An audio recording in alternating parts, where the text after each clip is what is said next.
This is a photograph of a Ugandan woman holding her half-Chinese child. This woman was abandoned by the Chinese father, a migrant worker on a contract, and cannot recall enough information to find him. The family is visibly poor, but the child appears to be healthy and loved.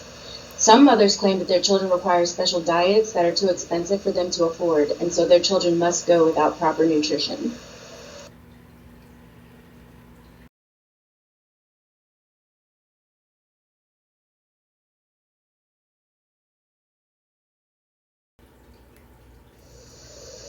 There's a lengthy history of African exploitation by foreign countries.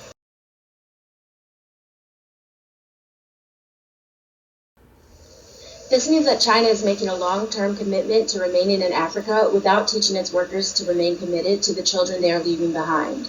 Therefore, it is the responsibility of the Ugandan, Ghanaian, and other governments to protect its vulnerable citizens by enforcing a mandatory DNA database that allows for easy tracking and identification of all migrant workers, should one decide to abandon a child. China is exploiting Africa's natural resources, in addition to its people, by building factories and industries that use raw African materials at a detriment to African society. In 2010, China was alleged to have been Uganda's largest investor by Uganda's own president. Since 1992, almost 300 Chinese-originated businesses have settled in Uganda, bringing with them more migrant workers who are impregnating local women and then abandoning children. In addition to child abandonment, these Chinese companies are skirting economic standards and greatly polluting their environments. One manager stated that Africans are proud people. The best way to build a good relationship is to show them respect. However, the Chinese are clearly disrespecting African culture, especially when they abandon their own children in Africa.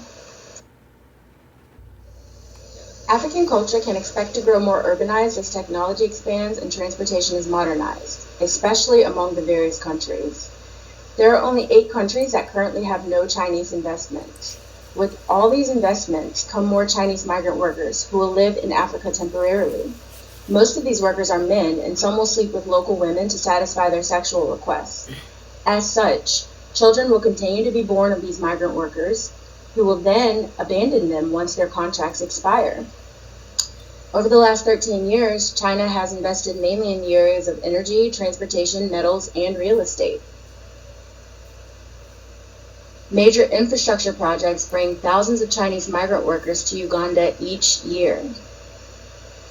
Because China accounts for more than half of all foreign investment into Uganda, there will be no recent end to the influx of workers. Governments must implement programs and policies to protect their citizens from exploitation by Chinese migrant workers. Poverty is rampant in sub-Saharan Africa. Between 1990 and 2000 approximately, poverty remained high, while growth increased and consumption rose. This type of strain on governmental and natural resources helps entice African governments to accept investments from foreign countries such as China. But in addition to supporting a totalitarian government, these African countries are welcoming in further destruction to their population, culture, and other resources, as food and other necessities remain scarce for the local poor. Chinese investment may reduce poverty among those who are fortunate to have a job at a Chinese facility, but many Africans remain impoverished and seek employment through more illicit means, like prostitution. The BBC Africa, discussing Galamsey, which is the process of illegal mining in Africa, and the children who are left behind. In this instant, Chinese miners had children with local Ghanaian women, producing a little boy they call Kofi China, and a little girl named Ama.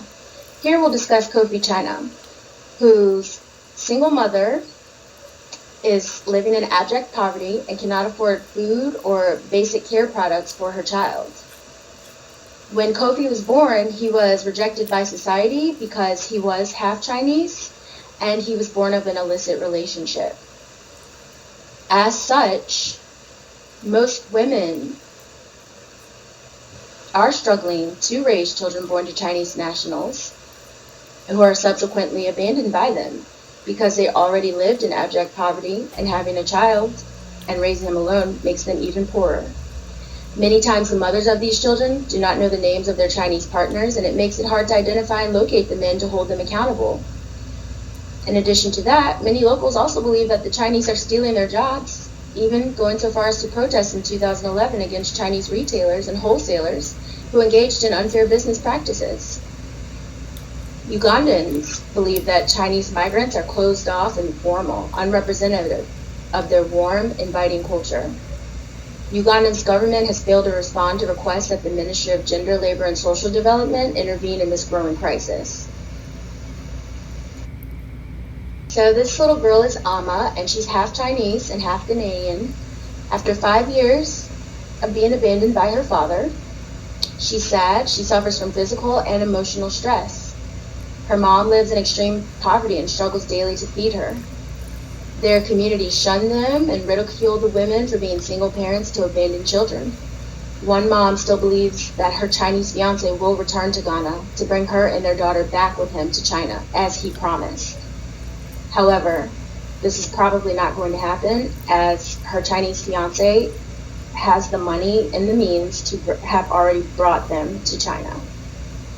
So currently, she cannot afford school meals, or school uniforms for her daughter's education. Programs and policies must be implemented to stop the detrimental effects of parental abandonment because of the economic and psychological effects on the African families after the migrant worker abandoned his family. For example, Amma wishes that her dad would come back so that he can take care of her. It is ultimately the responsibility of the government to pay for these children, as it is the policies of the government that have allowed Chinese companies to build in the country. It is irresponsible of the government to allow these companies to contract migrant workers without some sort of formal identification. In Uganda, urbanization is disrupting the local culture, specifically traditional marriage customs. Polygamy, secret marriages, and cohabitation occur more frequently now than ever.